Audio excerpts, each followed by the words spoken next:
Greetings, fellow meatbags. As you can see by this post, Maddie doesn't seem to have any interest in joining the rest of us here in reality.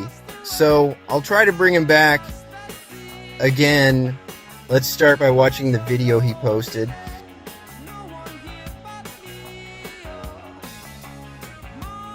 Hi, John. Hi, John. John. We stole you from Matt Weider's house. You're my cat now, John. You belong to me, John. Hi, John. Hi, John.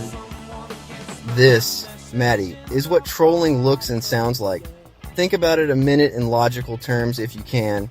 Let's assume the quote-unquote gang stalkers actually wanted your cat.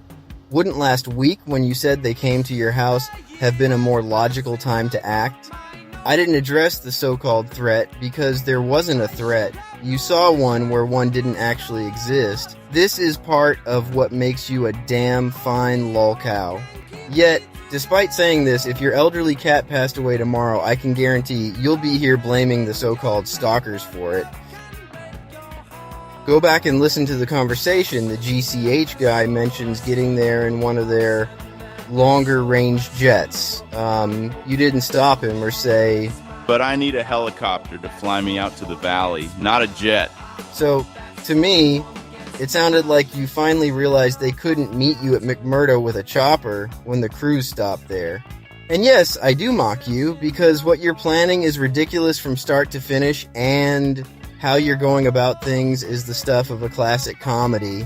W3, explain it to him, please. Your stated destination is a protected zone administered by the National Science Foundation. Therefore, you need a valid scientific reason to be there. Without it, you don't get to go into the protected area and you don't get to operate out of McMurdo. Period. These are the facts. Your choice to ignore them means you are actively wasting your time.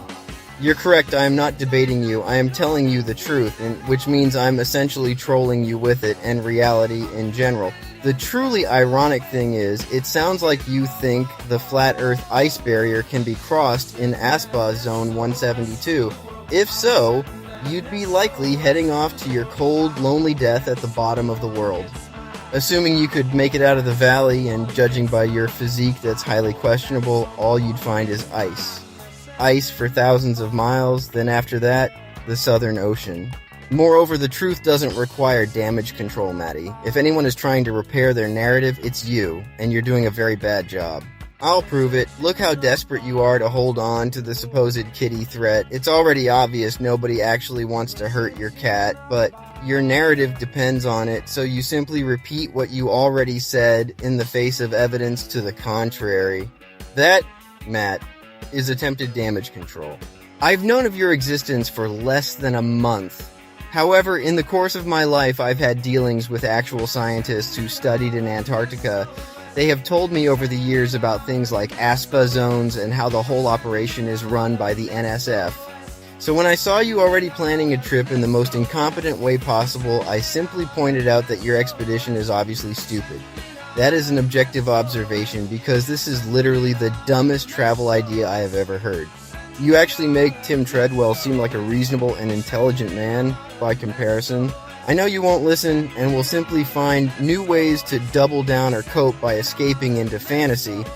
Hell, I don't even plan on saying "told you so" when the NSF rejects you, because at that point you'll shift into full-on flat earther conspiracy mode and say the fact that they didn't let you in simply shows they have something to hide. Meanwhile, their actual rejection would be things like the pollution you'd leave in a pristine area, hitchhiking, invasive microorganisms, lack of scientific training, and other real concerns. The expedition is broken. It won't go anywhere, Maddie.